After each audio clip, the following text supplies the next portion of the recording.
이진우의 손에 잡히는 경제 플러스.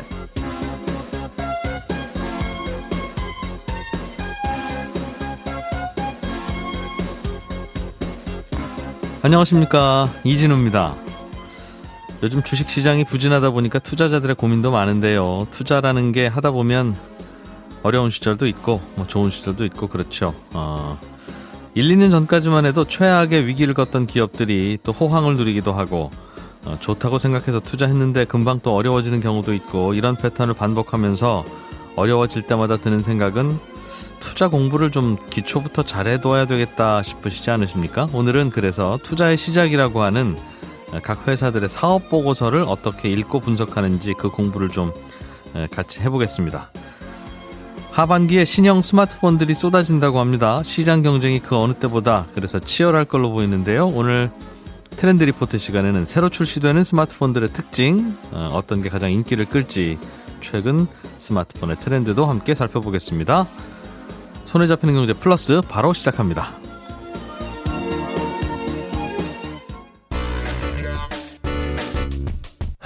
오늘 왜 이래요? 오늘 주식시장은 두 시장 모두 부진한데 코스닥 시장이 거의 폭락 수준입니다. 퍼센테지로 보면 한 2.4% 정도 지수가 내리고 있고요. 코스피 시장도 0.6% 하락하고 있습니다. 오늘은 NH투자증권의 FICC 리서치 센터장 신환종 센터장을 연결해서 시장의 걱정거리들 좀 들어보고 진단해보죠. 안녕하십니까? 네, 안녕하세요. 예, 오늘 시장은 어떤 게 가장 큰 악재입니까? 지금은 일단 다음 주죠. 28일쯤에 이제 미국의 잭슨홀 미팅이 되면서 물가가 이렇게 높은 상태이기 때문에 테이퍼링에 대한 이슈가 나올 거고요. 예. 풀렸던 유동성을 줄일 거고. 그런데 금리는 너무너무 낮고, 그다음에 경제는 예상했던 것보다 좀 이제 피크 치고 내려가면서 결국 이렇게 엄청나게 좋을 것 같지 않다라는 것 때문에 예. 힘이 빠지고 있는 이런 상황에서 특히 우리나라는 이 반도체 사이클에 대한 어떤 둔화 전망 이런 것들로 삼성전자 주식 시장이 좀 안 좋으면서 예. 지금 외국인의 매도세가 전반적으로 하고 볼 수 있습니다. 외국인들이 주로 파는군요. 투자 심리가 전반적으로 안 좋은가 보네요. 특히 우리나라를 그렇습니다. 바라보는. 예. 우리나라 반도체 문제도 있고 또 코로나 대처를 잘했는데 오히려 확진자 수 계속 많이 나오면서 네. 코로나 영향 델타 변이 코로나 이슈에 대한 것도 조금 더 기존보다 더 반영을 하고 있다는 것들인데요. 예. 다른 신흥국 중에서 다 그런 건 아니고 우리나라라든가 아니면은 이제 각 내부에 문제가 있는 지금 브라질 같은 경우는 실은 대통령 탄핵 이런 문제로 좀 시끄러운 네. 그런 내부에 문제가 있는 나라들 중심으로 상당히 약세를 지금 보이고 있는 상황이라서 전반적인 EM의 문제는 아니고 요 몇 개 EM에 집중되어 있는 이런 문제가 같습니다. EM이라면 이머징 마켓. 네, 그렇습니다. 예. 말씀해 주신 경제 지표의 현재 상황, 즉 물가는 높고 그래서 금리를 더 낮추기는 어렵고 오히려 올려야 되는 상황에 네. 경제는 별로 안 좋은 것 같고, 이게 사실은 제일 굳이 선택하자면 최악 아니겠습니까? 네, 어떻게 보면 이제 예. 스태그플레이션 같은 70년대 같은 건 아니겠지만 엄청난 물가와 반대로 성장률은 막 떨어지는 그런 상황까지는 아니겠지만 이게 그동안에 보지 못했던 물가는 전보다 높아졌고 성장률이 둔화되는 이런 모습들이 네. 이제 스태그플레이션 얘기를 하는 분들이 이제 자꾸 나오기 시작합니다. 그래서 물가에만 너무 맞춰가지고 투자를, 그래서 부동산이든 금이든 이렇게 투자를 했던 분들은 오히려 특히 금 쪽이 지금 실적이 별로 안 좋죠. 네, 주식시장도 너무 물가 상승에만 맞춰서 이렇게 투자를 하는 것이 지금은 좀 상당히 좋지 못하다고 볼 수가 있겠는데요. 그러니까 경기가 좋아서 오르는 물가가 아니라는 말씀인 거죠, 그러니까. 맞습니다. 실제 코로나 직전에도 보시면 2019년 이럴 때도 오히려 경기가 그렇게 좋지 못해서 장기 저성장 이런 상황이 계속되고 있었지 않습니까? 그래서 이 코로나 이슈로 인해서 작년에는 엄청 내려갔다가 지금 조금 빠르게 상승한다 하더라도 다시 정상화되는 것들이 그렇게 높은 성장을 갖고 오는 게 아니기 때문에 그런 걸 염두에 두시고 이제는 그 2020년대의 정상화가 어떤 거냐는 거를 생각하시고 투자를 고려하셔야 될 것 같습니다. 코로나에서 회복되더라도 그리 갑자기 크게 경기가 좋아지던가 코로나 이전보다는 전혀 다른 세계가 펼쳐지든가 그럴 가능성은 없을 것이다. 여전히 저성장, 그다음에 물가는 과거보다 2010년대보다 좀 더 높은 연준이 얘기하는 한 2%를 좀 넘어가는 예. 이 정도는 될 수 있는데 성장은 계속 낮을 것 같다는 생각이 계속 들어요. 그러면 어떻게 대응합니까? 예를 들면 지금은 테이퍼링이 제일 큰 이슈이긴 한데 미국의 중앙은행이 정책을 어떻게 변경할 것인가.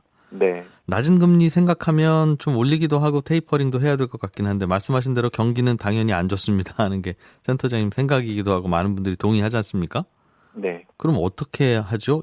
그렇다고 금리를 올리자니 경기가 불안하고 네. 내버려 두자니 금리가 너무 낮고. 네.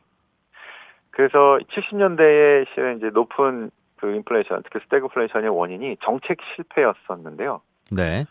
무리하게 국가 중심적인 어떤 정책을 하다가 그래서 이제 2020년대도 이 난감한 상황에서 둘 중에 하나를 선택해야 되는 상황으로 간다면 결국에는 그 어떤 정치 철학에 따라서 선택을 하게 될 것 같은데 그래서 정책 실패의 가능성을 이제 배제할 수는 없는데 지금 말씀하신 그 난감한 상황에서 금리를 올릴 거냐, 그래서 잡을 거냐, 아니면 뭐 그 경기 안 좋으니까 계속해서 이렇게 꾸준히 갈 거냐.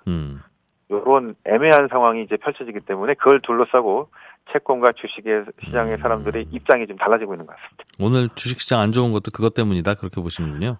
전반적인 지금 요 최근의 흐름이 그렇게 움직여지고 있고 네. 오늘 우리 주식시장 안 좋은 것들은 이제 반도체 문제, 그다음에 우리 코로나 얘기들, 그다음에 전반적인 경기 둔화 이런 것들이 예. 겹쳐서 나온 것 아닐까 싶습니다. 테이퍼링은 금방 뭐 오늘 내일 한다는 얘기는 아니지만 그래도 연준의 일부 인사들을 중심으로 지난달부터 테이퍼링 이야기가 나오고는 있어요. 그러니까 금리 올리기 전에 돈 푸는 거 수도꼭지 이제 잠그겠다는 건데 네. 그거는 예정대로 잠글 것 같으십니까? 이건 그냥 개인적인 네. 생각을 여쭙는 겁니다만. 예정대로 테이퍼링 언급을 하고 네.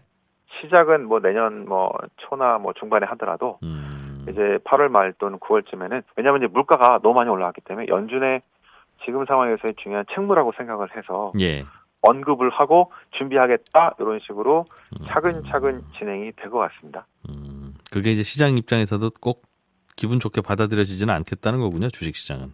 그렇습니다. 그런데 만약 흔들리면은 또 얘기를 바꿀 수 있겠지만 지금은 그 정도는 감당할 수 있을 것 같다라고 판단하고 있는 것 같습니다. 예, NH투자증권의 신환종 FICC 리서치 센터장이었습니다. 고맙습니다. 네, 수고하십시오.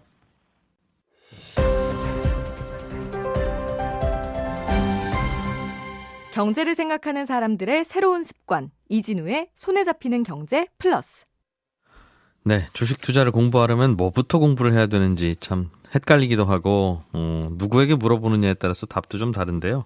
대개는 투자하려는 회사에 대해서 일단은 잘 알아야 되지 않느냐 하는 것에 대해서는 일단은 공감대는 있는 것 같습니다. 어떤 회사가 무슨 사업을 하고 어떻게 운영되는 회사인지 알 수 있는 방법 중에 제일 기본이기도 하고 객관적인 것이 사업 보고서라고 하는 것을 읽는 거라는데 이게 어떤 것들이 그 내용에 담겨 있고 그건 어디 가면 또 읽을 수 있는지 등등 오늘은 주식 투자에 좀 기초가 될 만한 내용 한번 배워보겠습니다. 박 회계사의 재무제표 분석법 등의 저자이신 박동흠 회계사를 오랜만에 모셨습니다. 어서 오십시오. 예, 안녕하십니까. 예. 이 사업 보고서라고 하는 게 어디 있어요? 그 상장 기업들이 그 전자공시 시스템이라고 그 다트라고 이제 보통 얘기를 합니다. 예. 거기 들어가서 보면은 분기마다 정기 보고서를 올리고 그 다음에 그 보고서 외에 이제 기업들 뭐 주요 경영 사항들까지 해서 수시로 계속 올리고 있어요. 다트. 예. 다트는 DART 그겁니까? 예, DART입니다. 예. DART로 검색해도 되고. 예. 전자공시 시스템이라고 검색하면 거기 가면 사업 보고서도 있고. 네. 그 회사에 이런저런 뭐 요즘 공시들도 있고. 네. 오늘이 이제 그 6월 30 기준으로 이제 반기 보고서가 오늘부터 이제 쏟아져 나오기 시작을 하거든요. 네. 그래서 아마 최신 자료를 또 접할 수도 있을 겁니다. 반기 보고서라고 하는 건 뭡니까? 그러니까 1월부터 6월 말까지 기업들 이제 반기 결산 끝내 놓고서 네. 반기간의 실적이랑 기업들의 이제 뭔가 질적 정보들에 대해서 보여주겠다라는 게 이제 반기 보고서죠. 그거는 그럼 이제 올해 상반기에 장사를 어떻게 했는지 그 장부를 발표한다는 뜻 같은데.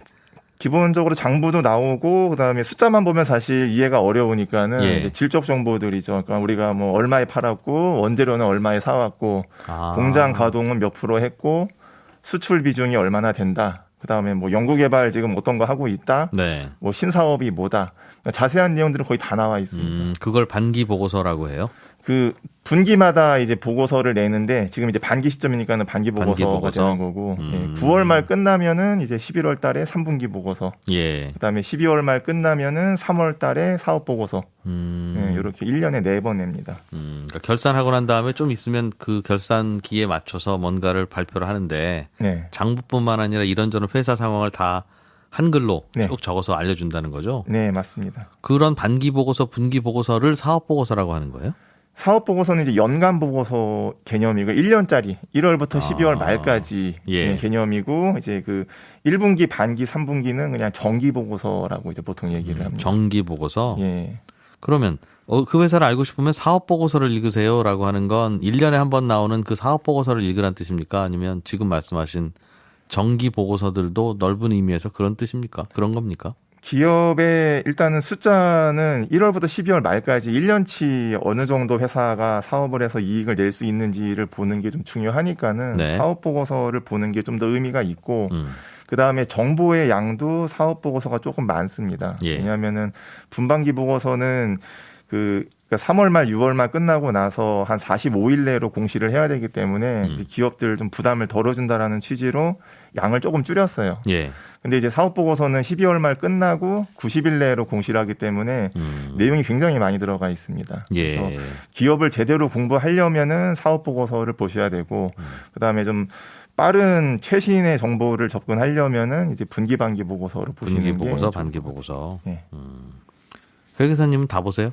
저는 사업 보고서 위주로 봐요. 연간치 나온 거? 예, 왜냐하면 펀더멘탈이 중요하다라고 생각을 하기 때문에. 연간치라는 게 그러니까 올해가 2021년이면 2020년 작년치 사업을 우리가 어떻게 했는지 그걸 써놓은 거 아니겠어요? 네. 그리고 그건 뭐 작년 한 2월이나 3월에 나왔겠죠. 네. 그럼 지금 8월이니까 한 5, 6개월 전 정보인데 그래도 그게 가치가 있고 그게 좋아요? 왜냐하면은 우리가 그 숫자를 보는 게 이제 보통 투자자분들이 많이 좀 놓치는 게 그 과거 숫자다, 의미가 없다, 주가는 미래를 반영하는 거다라고 얘기를 하는데 예.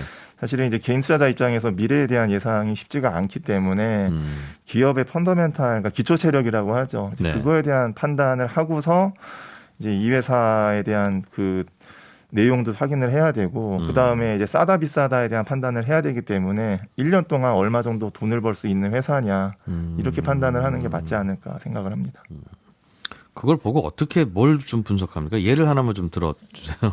일단은 뭐 가장 우리가 또 많이 투자자분들 가장 많은 이제 기업 종목이 삼성전자일 텐데 그러니까 삼성전자를 만약에 이제 기준으로 잡는다라고 하면은 재무제표 보면은 1년 그러니까 삼성전자가 그동안 벌어놓은 돈이 170조 원이 넘어요. 지금 삼성전자 금고에 170조 원 있어요? 현금으로? 예금, 적금, 채권, 주식 등등 하면은 갚아야 될 차입금 빼고 170조 원이 넘습니다. 근데 시가총액이 440조 원이니까는 만약에 제가 돈이 너무 많아가지고 440조 원 주고서 삼성전자를 통째로 산다. 그럼 170조는 이미 금고에 있으니까는 그거는 찾으면 되고 나머지는 이제 어떻게 회수할 거냐. 근데 이 회사 봤더니 1년에 아무리 못 벌어도 30조의 이익은 내더라. 많이 벌 때는 60조까지 이익을 내더라. 그러면은 평균 뭐 한 45조 정도 이익 낸다라는 얘기니까 그러면은 평균 한 45조 기준이면은 6년이면 다 회수 가능하다라는 얘기거든요. 그럼 이제 이게 과연 6년이 긴 거냐 짧은 거냐는 과거의 숫자를 봐도 되고 아니면은 이제 옆집이죠. 뭐 하이닉스라던가 아니면은 미국의 뭐 애플이나 이런 기업들 같은 방법으로 비교해 보면은 일단 싸다 비싸다에 대한 판단은 가능할 거고 이게 그 이른바 그 PER이라고 하는 그 개념인가 봐요. PER 개념인데 이제 자산 가치까지 조금 더 생각을 해가지고 이게 이제 피터 린치가 예전에 이제 그 책을 보면은 이제 피터 린치가 이런 식으로 이제 기업 가치 평가를 했다라는 이제 내용이 나옵니다. 그러니까 지금의 시가총액을 다 주고, 그러니까 주식을 다 주고 그 돈 주고 내가 이걸 사면 내가 사는데 필요한 돈을 언제쯤 회수할 수 있냐? 일단 회사에 들어있는 현금은 내 거라고 치고 현금보다 모자라는 그 돈은 이제 벌어서 내가 가져가야 되는데 그렇습니다. 그게 몇 년 걸리냐? 그렇군요. 제가 박 회계사님을 예를 들면 얼마 주고 사오면 그리고 나서 이제 회계사님 갖고 있는 재산과 소득을 내가 다 갖는다고 가정할 때 몇 년 만에 이 내가 투자한 돈 뽑을 수 있느냐 그거랑 같은 맞습니다. 개념이군요. 예. 그게 몇 년 정도면 보통이에요?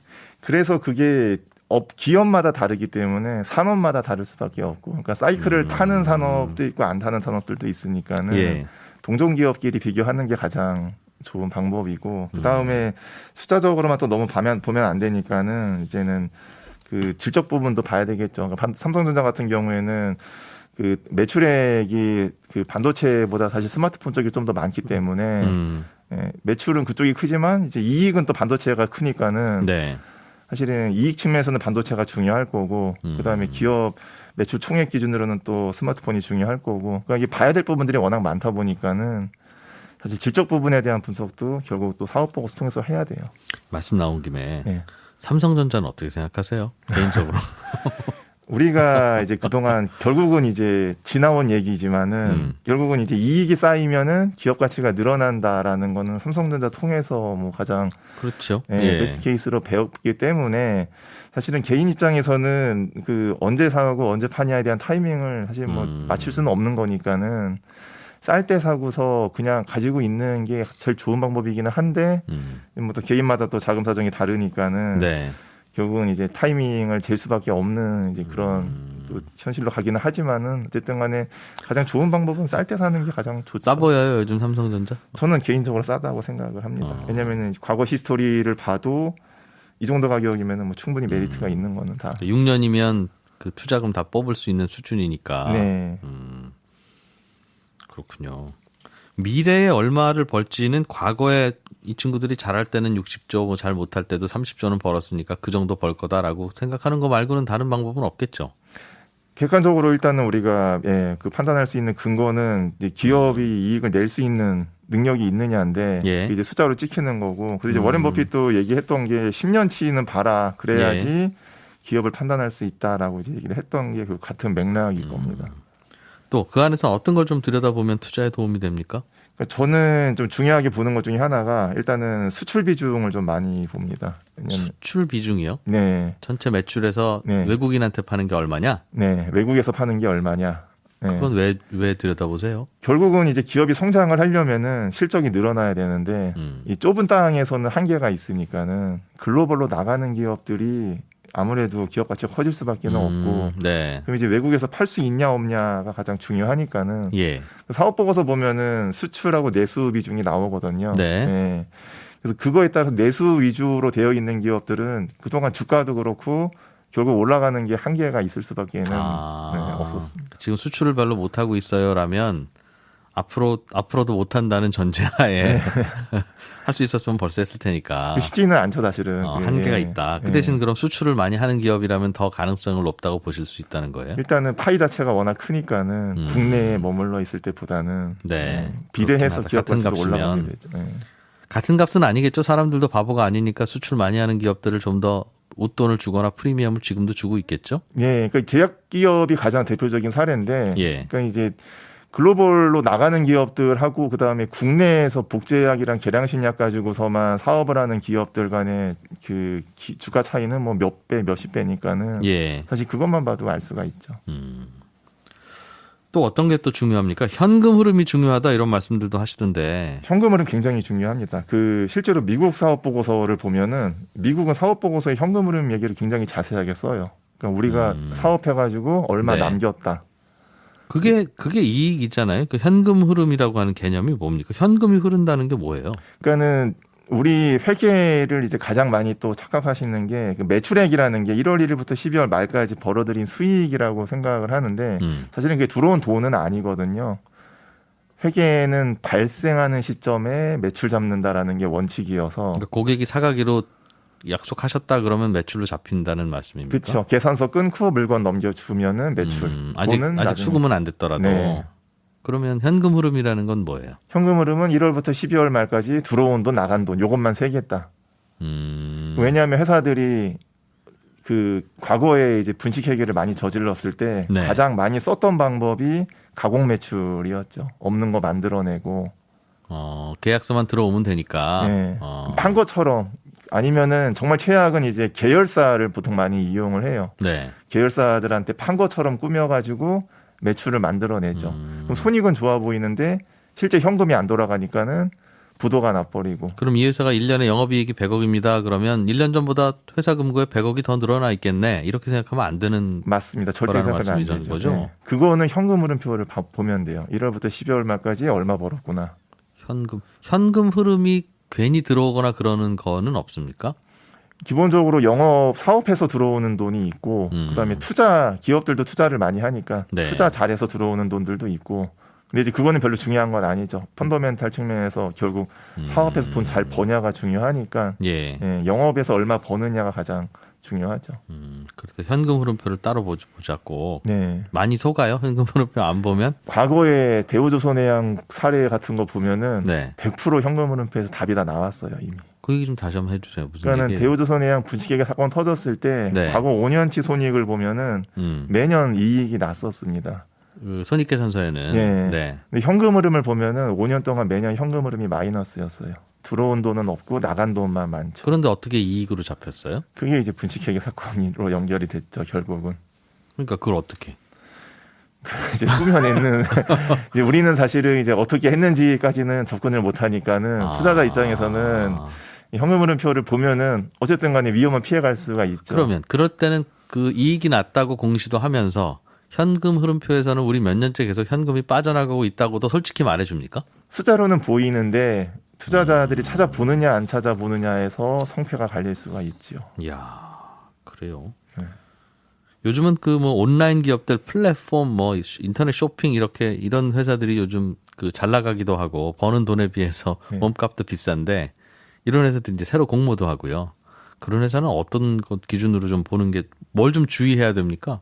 일단 서비스 기업들의 가장 큰 장점이 그 제조업보다는 돈을 벌면은 쓸 데가 많지가 않다라는 게 가장 큰. 원재료 별로 안 들어가니까. 공장 자체가 아예 없으니까. 예. 제조를 안 하니까는 돈 버는 돈은 연구개발이랑 그다음에 이제 인수합 비용에 쓸 수가 있으니까는 좋은데. 예, 더 성장할 수 있다라는 거에 대해서 누구나 기대할 수 있는 부분이죠. 예. 그러다 보니까는 제조업이랑 또 이제 보는 포인트가 달라질 수밖에는 없고 가장 중요한 게 일단은 뭐 연구개발 인수합병이라고 봐야 될 것 같아요. 그런 장점이 있으니 네. 그 장점을 잘 활용하는지를 보는 것이다. 네, 그거에 따라서 기업 가치가 지금 버는 것보다 훨씬 더 높게 평가가 되죠. 뭐 주의할 거 없습니까? 여쭤보려고 했더니 그건 아니고 못 보는 기업들이 이제 그냥 허울만 멀쩡한 기업들은 조심해야 되겠죠. 네. 알겠습니다. 이런 걸 좀 봐야 되는데 다들 그냥 저도 그렇고 뭐 좋다고 하면 그냥 일단 사고 나서 주가가 안 오르면 도대체 왜 안 오르는 거야 하면 그때부터 좀 보기 시작하죠. 네. 장부도 보기 시작하고. 박동흠 회계사였습니다. 고맙습니다. 예, 고맙습니다. 오늘의 뉴스를 프로파일링합니다. 평일 저녁 6시 5분 표창원의 뉴스 하이킥.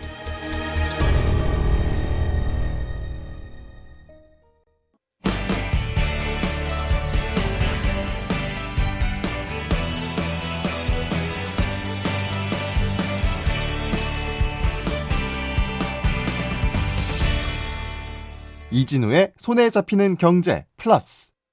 네, 요즘 스마트폰 시장의 전 세계 트렌드 좀 살펴보겠습니다. 한국인사이트 연구소의 김덕진 부소장님 어서 오세요. 네, 안녕하세요. 반갑습니다. 김덕진입니다. 요즘 뭐 트렌드고 신형폰이고 이 얘기 꺼내기 전에 큰일 났습니다. 왜요? 아니, 삼성전자의 휴대폰이 원래는 시장 점유율 그 이제 판매 대수 뭐 이런 거 매출 이런 걸로 보면 1등이었잖아요. 1년 전만 해도. 요즘 5G 시장으로만 좁혀보면 삼성이 5등이라고요? 네, 맞습니다. 말씀하신 것처럼요. 일단 전체 시장으로 보면은 뭐 여전히 1등이긴 해요. 거의 뭐 2등하고 비슷한 수준으로 이긴 한데 19% 정도 점유율로 1등인데요. 5G. 근데 최근에 우리나라에서도 파는 게 거의 다 5G고 전 세계적으로도 거의 5G 폰을 상당히 주력으로 하잖아요. 예. 근데 이 5G로만 줄였을 때 2분기 글로벌 시장 점유율이요. 말씀하셨던 것처럼 삼성이 5위까지 떨어집니다. 일단은 1등은 애플이고요. 뭐 아시겠지만 애플과 안드로이드로 나눠졌을 때 당연히 뭐 애플 쪽이 5G를 내면은 애플이 이제 34%로 1등이고 2등은? 네, 2등은 샤오미입니다. 네. 중국 샤오미가 2등이에요. 그래서 안드로이드 시장에서 이제 그 삼성이 4위까지 떨어진 거고요. 그러면 이제 중간에 또 3, 4위가 있을 거잖아요. 네. 3, 4위도 중국 회사들입니다. 비보, 오포 이런 데입니까? 네, 맞습니다. 정확하게 하시네요. 네, 비보가 신경 쓰여요, 이 회사들 때문에. 그러신가요? 네. 비보와 오포가 3, 4위. 그러니까 출하량 기준이긴 한데요. 샤오미가 출하량 2,430만 대, 그래서 점유율 25.7%고요. 비보가 1,750만 대, 오포가 1,690만 대고요. 삼성이 1,560만 대로 4위입니다. 그래서 1등부터 4등까지가 안드로이드 기준으로 1등부터 4등까지가 이렇게 좀 비슷하고 그 다음으로 5위부터도 보더라도 중국 회사들이에요. 리얼미, 아너, 화웨이, 원플러스. 화웨이가 뭐 최근에 뭐 이슈들이 있다 보니까 많이 좀 떨어졌어요. 그래서 그런 부분인데 그럼 누적 출하량으로 봤을 때 조금 고민이 되는 게 뭐냐면 세계 최초로 어쨌든 5G 스마트폰이 삼성에서 나오기는 해서 지금까지 판 거는 제일 많았단 말이에요.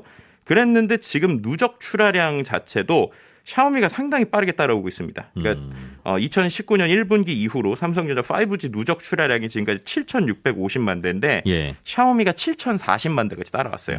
그리고 비보와 오포도 6,680만 대, 6,750만 대니까 거의 따라왔다. 이게 누적으로 봐도 따라왔고 지금 2분기 기준으로도 이제 중국 회사들에게 지금 밀려서 5위까지 떨어져 있는 게 냉정하지만 지금 현실이다라고 말씀드릴 수 있을 것 같습니다. 5G만 보면 그렇지만 다른 스마트폰 다 합치면 아직도 삼성이 1등이라고 말씀을 주셨는데 이게 이제 상반기 전체로 보면 그렇고 요즘 그 속도 좁혀지는 거, 즉 그 시장 점유율 그래프를 보니까 이미 사실상 역전 당했더군요. 그렇죠. 그리고 이제 삼성전자는 추락하는 이 기울기가 굉장히 가파르고 샤오미는 상승하는 기울기가 가팔라서. 그러니까 이게 참 아이러니하지만 아시겠지만 전 세계 시장이 딱 이제 애플 쪽, 그러니까는 iOS 시장 그리고 안드로이드, 구글 쪽 시장으로 나눠져 있잖아요. 그런데 이제 iOS 시장은 애플밖에 없는 거죠. 그러면 나머지 파이, 안드로이드를 가지고 싸우는 건데 이제 말씀하신 대로 누적으로 봤을 때도 이번에 샤오미가 어떤 발표를 했냐면 본인들이 누적 판매량에서도 이번에 애플을 제쳤어요. 그러니까는 어쨌든 애플이라고 하는 그 애플을 사용하는 사람들 외에 안드로이드에서 1등이 삼성이었는데 이제 샤오미가 애플까지 제치고 2등까지 따라온 상황이고요. 그러다 보니까 이제 샤오미에서는 이제 곧 우리가 삼성을 제치겠다라고 하는 이러한 좀 메시지 뭐 이런 것들까지 좀 세계 이제 3년 안에 삼성전자 제치고 세계 스마트폰 1위 차지하겠다 이런 목표까지 공개하고 있는 상황입니다. 샤오미가 원래 처음에 폰 만들 때는 본인들도 스스로 애플 베꼈다고 할 만큼 이게 저렇게 똑같이 베끼나 하는 얘기도 듣고 우스웠는데 요즘엔 뭐 무시할 상대가 아니에요. 비결이 뭡니까? 그러니까 어떻게 분석하고 있어요? 저는 이렇게 생각을 해요. 이제 우리가 일단 스마트폰이라는 거가 우리에게 어떤 포지션인가부터 좀 생각을 해봐야 될 것 같아요. 2010년 초기, 11년 초기는 정말 IT 기기, 새로운 기기였죠. 근데 제가 볼 때 지금의 스마트폰은 생활재고 그리고 누적된 경험재입니다. 그러니까 우리의 생활 속에서 없으면 안 되는 그냥 계속 동반자잖아요. 그럼 이는 동반자라고 하는 녀석이 우리에게 있을 때 과연 우리에게 무엇이 중요할까라는 걸 생각을 해봤어요. 그러니까 예전에는 우리가 어떠한 스마트폰이 나왔다면은 스펙, 그래서 뭐 어떤 CPU를 썼고 얼마나 성능이 좋아졌고 액정은 뭐 얼마나 반짝반짝거리고 이런 거였단 말이에요. 근데 지금 잘 나가는 애플 그리고 샤오미를 보면요, 오히려 그런 것보다는요, 팬덤. 그리고 브랜드, 그다음에 거기서 느끼는 나의 어떤 커뮤니티에 대한 내재감, 그리고 그 안에서 느끼는 어떠한 그 내가 이것을 가지고 있다라는 것에 대한 의미, 이런 것들. 그러니까 어떻게 보면은 우리가 일반적인 명품이나 소비재, 그리고 내가 항상 이 어떤 내 몸에 차고 다니는 것, 이런 것들과 좀 비슷한 행태라는 거예요. 이제 그런 의미에서 보면은 애플은 우리가 뭐 워낙 잘 알잖아요. 그들이 어떤 브랜드를 만들었는지. 샤오미에 대해서 솔직히 우리나라는 잘 모르기 때문에 간단하게만 설명드리면 샤오미는 되게 특이한 회사예요. 처음에 스마트폰을 먼저 만든 게 아니라 안드로이드용 OS를 먼저 만들었습니다. 그러니까 이게 무슨 말이냐면 구글이 만든 안드로이드가 있잖아요. 근데 이제 이게 구글에서 만들다 보니까 나라나 기계마다 좀 차별이 있을 수 있단 말이에요. 근데 이제 처음에 나온 안드로이드가 중국 사람들이 쓰기엔 좀 불편하게 돼 있었다고 해요. 그래서 샤오미가 맨 처음 한 게 뭐냐면 미 US라고 그래서 미 UI라고 그래서 중국 사람들이 쓰기 좋은 형태로 안드로이드를 한마디로 튜닝을 한 겁니다. 그리고 튜닝한 OS를 먼저 공개를 했어요. 그래서 그걸 어떻게 했느냐. 자기들이 스마트폰이 있기 전에 다른 스마트폰에 그거를 설치해서 쓸 수 있게 오픈을 하는 거예요. 그럼 휴대폰용 소프트웨어를 먼저 개발했다고요? 맞습니다. 네, 그러니까 그거를 가지고 먼저 오픈을 한 거죠. 그랬는데 그게 완벽하지 않았어요. 근데 그랬을 때 또 어떤 걸 했냐면 이런 걸 좋아하니까 개발을 하거나 튜닝을 하는 사람들이 엄청 좋게 커뮤니티가 우리로 치면 예를 들어서 갤럭시가 나오잖아요. 그럼 갤럭시 뭐 카페 뭐 네이버 이런 데 되게 여러 가지 산재돼 있잖아요. 근데 이제 그 샤오미 같은 경우에는 이거를 그 기업에서 아예 정책적으로 운영을 했어요. 그래서 많은 샤오미 팬들이 한 곳에 모여서 이 말씀드렸던 UI를 계속 개선을 해나간 거예요. 그러니까 완벽하지 않은 OS를 내놓고 그거를 계속 의견을 받으면서 일주일에 한 번씩 계속 업데이트를 했습니다. 예. 그러니까 이제 자발적으로 팬들이 생기는 거죠. 뭔가 이렇게 즐거워하는 사람들이. 그럼 그 즐거워하는 사람들과 함께 이제 스마트폰을 내기 시작했는데 말씀드린 대로 스마트폰도 처음에 완벽하지 않았어요. 근데 그거를 이제 완전히 애플하고는 반대인 거죠. 그러니까 사용자들이 마치 우리가 인터넷 커뮤니티를 만들듯이 예. 사용자들이 이거 이상해요, 이거 불편해요라고 의견을 주면 그걸 아주 빠르게 일주일 안에 수정 버전을 계속 베타 버전을 낸 거죠. 네. 그러니까 완벽한 완성도가 아니라 샤오미의 가장 큰 장점은 그 유저들이 우리가 이거를 같이 만들었어. 그리고 이걸 같이 즐겼어 하면서 일종의 팬덤을 만들었다라고 하는 게 어떻게 보면 누적의 힘이고요. 그래서 최근에 보면 말씀하신 대로 삼성 같은 경우는 좀 점유율이 떨어지는 부분이 있고 애플은 점유율에 기복이 좀 있어요. 올라갔다 내려갔다. 근데 샤오미는 성장세에 좀 기복이 없습니다. 그러니까 누적에서 쭉 올라가고 있거든요. 그게 왜 그럴까 생각을 해보면 말씀드린 대로 팬덤이 형성이 된 거죠. 그래서 이제 샤오미 같은 경우는 잘 아시겠지만은 뭔가 인터넷으로만 이제 판매를 하는데 어떤 걸 상품을 딱 내놨다라고 하면은 정말 짧은 시간에 그냥 다 매진이 돼버려요. 그 매진이 된다는 건 뭐냐면 그만큼 팬덤이 있는 사람들이 또 그 다음 놀거리가 생겼다라고 하면서 즐기는 이런 문화라는 것이죠. 그 팬덤이라는 게 네. 뭐 시장 점유율 한 5%쯤 하면 네. 아유, 저건 참 독특한 분들이 좋아하시는 제품이구나 이해가 되는데 제일 많이 파는 회사들과 팬덤이라고 하니까 네.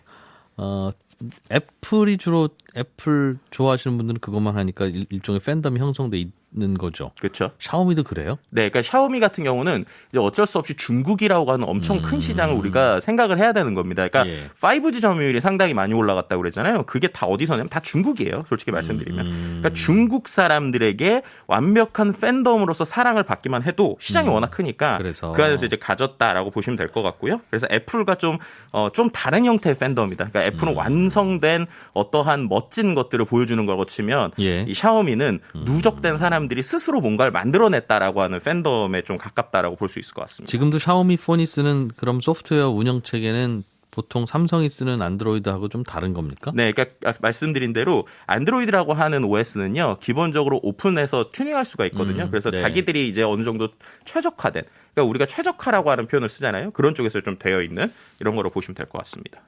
삼성전자는 이제 얼른 따라잡아야 될 텐데. 네. 그 뺏기기 시작하면 끝이 없으니까. 그러니까요. 근데 이번에 예. 어쨌든 그 폴드 그리고 이제 플립처럼 접는 스마트폰에 어떻게 보면 올인을 한 거죠. 네. 이번에 이제 8월 11일에 이제 언팩을 했는데 저 그때도 좀 느꼈던 게 뭐였냐면 일단은 팬덤에서 좀 아쉬운 부분이 있어요. 왜냐하면 유튜브로 실시간으로 했는데 네. 누적 조회수 제가 보니까 한 실시간으로 보는 사람 20만 명 정도더라고요.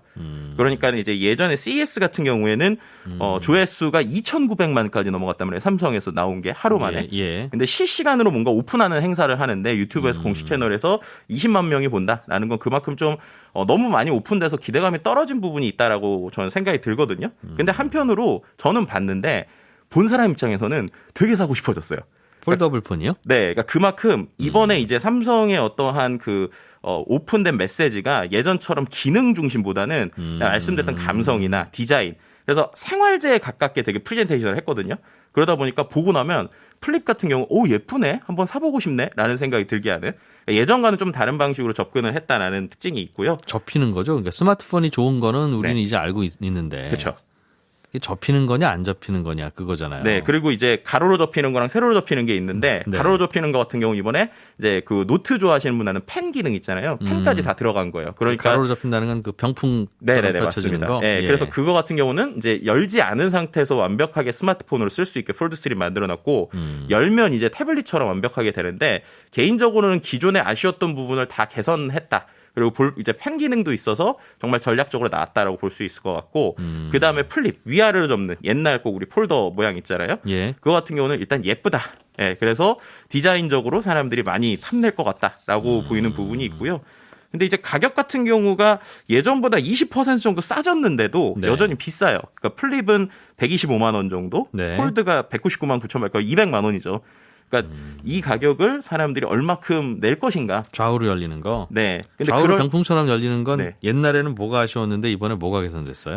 예전에는 열지 않았은 앞 화면만으로는 모든 기능이 안 됐어요. 그러니까 열지 않았을 때, 그러니까 앞에 있는 액정하고 열었을 때 액정이 달랐습니다. 네. 근데 이번에는 완벽하게 똑같아요. 그래서 평상시에는 스마트폰 들고 다니듯이 그냥 열지 않은 상태에서 그대로 다 쓸 수 있고요. 병풍을 닫고 보다가. 네. 그리고 이제는 내가 컴퓨터처럼 필요하다라고 열면 그 안에서 정말로 우리가 아이패드 같은 거 쓰듯이 커진다. 네, 패드 OS로 다양한 걸 쓰고 그 안에서 펜도 쓸 수 있다 보니까 완벽하게 사무용으로 쓰시는 분들한테는 이제 기존에 있던 것들이 거의 다 개선이 됐다라고 볼 수 있는데 여전히 무겁고 두껍긴 합니다. 네. 펼치고 나면 뭔가 입력하려면 키보드도 따로 있어야 됩니까? 아니요. 키보드는 별도로 있지 않아도 되고요. 그 안에서 말씀드린 대로 두 개의 화면을 마치 우리가 듀얼 모니터 쓰듯이 멀티태스킹 기능이 아주 강력하게 되어 있다고 볼 수 있을 것 같습니다. 그거 뭐 좋아하시는 분들은 굉장히 좋아할 거고. 네. 아니 뭐 휴대폰이 접히는 게 뭐 그렇게 보시는 분들은 그럴 텐데. 그러니까요. 그래서 제가 여기서 좀 아쉬운 게 뭐냐면 이제 그런 리뷰들을 보면 대부분 다 특히나 애플 사용하시는 분들 되게 사고 싶다는 분들이 많아요. 근데 쉽사리 못 건너간다는 거예요. 이게 무슨 말이냐? 예를 들어서 제가 아이폰을 쓰다가 갤럭시를 쓸 때 예전처럼 전화기만 썼으면 상관이 없는데 이미 시계도 쓰고 패드도 쓰고 이런 생태계 안에 있기 때문에 이걸 모두 바꿀 만큼 정말로 이게 매력적이냐. 애플 쓰던 분들은 안 넘어갈 거고. 네. 그리고 이제 예를 들면 스마트폰에서 그러면 이제 폴더블이 이제 가격이 다른 거에 비해서는 좀 넘사벽으로 좀 비싼데 내가 그 가격을 내면서 쓰는 게 나에게 아까 말씀드린 로열티나 팬덤을 줄 수 있느냐라는 면에서 이제 좀 고민을 해보는 부분이 있습니다. 좋아 보이는 기능이긴 한데. 네. 그래서 이제 예전과 다르게 더 이상 하드웨어만으로는 확실히 이 시장이 승부가 되지 않는다.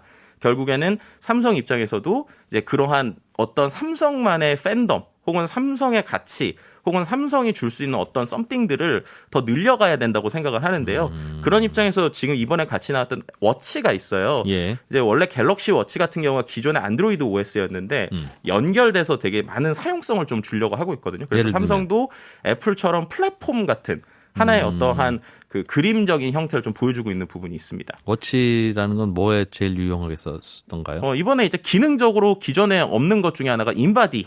우리가 이제 예전에 이렇게 인바디 재는 거 있잖아요. 건강 진단, 체지방 진단 이런 그런 기능이 좀 새로 하나 들어갔고요. 그리고 또 한 가지는 이제 사용성이 연동이 돼 있다 보니까 예를 들면은 갤럭시에서 앱을 깔았을 때 애플 이제 OS 그러니까 워치에서도 그게 연동되면 자동으로 깔리는 등. 그래서 이제 예전보다 좀 같이 연동성이 좋아졌다. 그래서 같이 쓸 수 있게 뭔가 스마트폰과 시계와의 연동성을 늘렸다는 특징들을 좀 얘기할 수 있을 것 같습니다. 그래서 시계에 정들면 폰 못 바꾸고. 네, 뭐 그럴 수도 있는 거죠. 폰에 정들면 시계 못 바꾸고. 네, 그렇게 좀 함께 가는 거라서 예전보다 이제 워치 시장도 중요해지는 게 그 이유인 것 같아요. 그렇군요. 예.